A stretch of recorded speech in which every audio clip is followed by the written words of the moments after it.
Team news state. NCERT के इतिहास के एक किताब में अहम बदलाव किया गया। ये बदलाव अयोध्या और बाबरी मस्जिद से जुड़ा है। किताब में इस परिवर्तन के बाद एक नया विवाद भी छिड़ गया है। देखिए रिपोर्ट।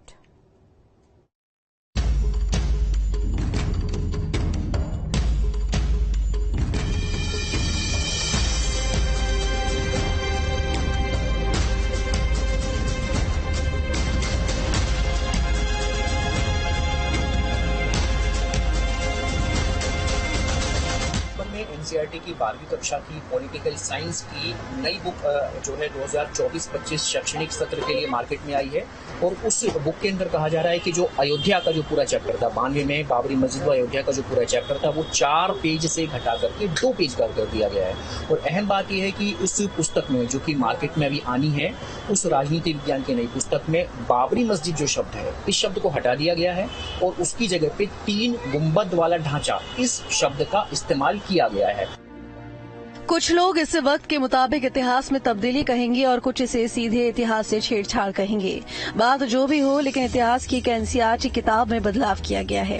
ये बदलाव देश के इतिहास के एक बेहद अहम कालखंड से जुड़ा है, जिसकी कड़ी बाबरी मस्जिद और अयोध्या में राम मंदिर निर्माण से जुड़ी है। देश भर के स्कूलों में 12वीं कक्षा में पढ़ाई जाने वाली इतिहास की एनसीईआरटी की पुस्तक है। हालांकि इसका नया संस्करण तैयार हो चुका है और जल्द ही पाठ्यक्रम का हिस्सा बनने वाला है, लेकिन इसमें अयोध्या से संबंधित एक अध्याय को नया स्वरूप दिया गया है। मसलन पाठ्यक्रम में शामिल इतिहास की पुरानी किताब में 4 पेज के इस चैप्टर को अब 2 पेज का कर दिया गया है। इसमें बाबरी मस्जिद की जगह 3 गुंबद शब्द का जिक्र किया गया है। नई किताब में बताया गया है कि 1986 में फैजाबाद जिला कोर्ट ने 3 गुंबद वाले ढांचे को खोलने का आदेश दिया था और लोगों को पूजा करने की इजाजत मिल गई थी।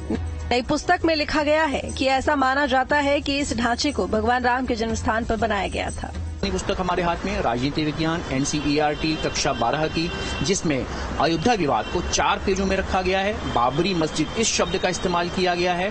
उसके बाद 92 के बाद में जब मस्जिद का विध्वंस हुआ था उसके बाद में जो भारत की राजनीति बदली थी, सांप्रदायिकता धर्मनिरपेक्षता के ऊपर देश में एक नया डिस्कोर्स एक नई बहस शुरू हुई थी, उसका जिक्र है। लेकिन जो नई पुस्तक है 4 पेजों से घटा करके उसमें इस पूरे किस्से को 2 पेज का कर दिया गया और ये सभी विमर्श हटाए गए हैं। रथ यात्रा का जिक्र है, सुप्रीम कोर्ट ने जो राम मंदिर के पक्ष में फैसला किया था उसका जिक्र है और उस मूवमेंट का जिक्र है जो लालकृष्ण आडवाणी के नेतृत्व में 90 के दशक में निकाला गया था।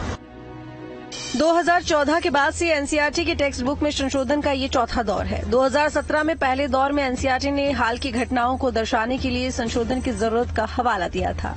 2018 में सिलेबस के बोझ को कम करने के लिए संशोधन किए गए।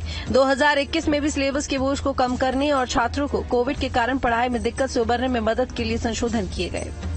अच्छी बात है, एनसीईआरटी ने देर किया पर अच्छा काम किया। देरी तो हुई है, पहले से जानना चाहिए था लोगों को, लेकिन ठीक है, देर आए दुरुस्त आए, लेकिन ये काम हुआ।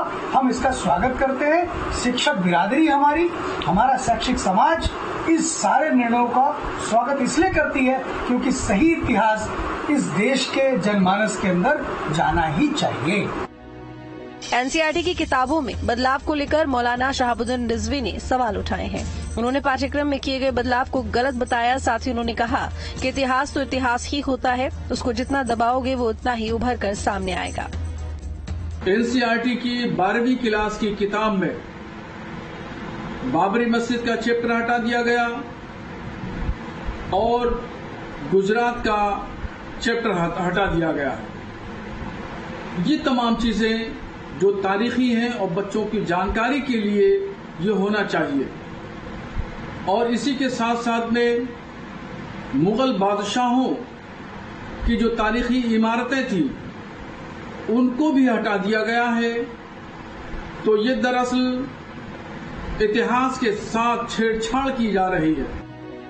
अयोध्या का ये मसला हमेशा से संवेदनशील रहा है। ऐसे में इसे लेकर इतिहास की पुस्तकों में किसी भी परिवर्तन को अकादमिक नजरिए से अलग होकर भी देखा जा सकता है। हालांकि सुप्रीम कोर्ट के फैसले के बाद अयोध्या में उस स्थल पर कानूनी तौर से राम मंदिर का निर्माण हो चुका है, लेकिन नया अध्याय नए विमर्श का सबब बन सकता है।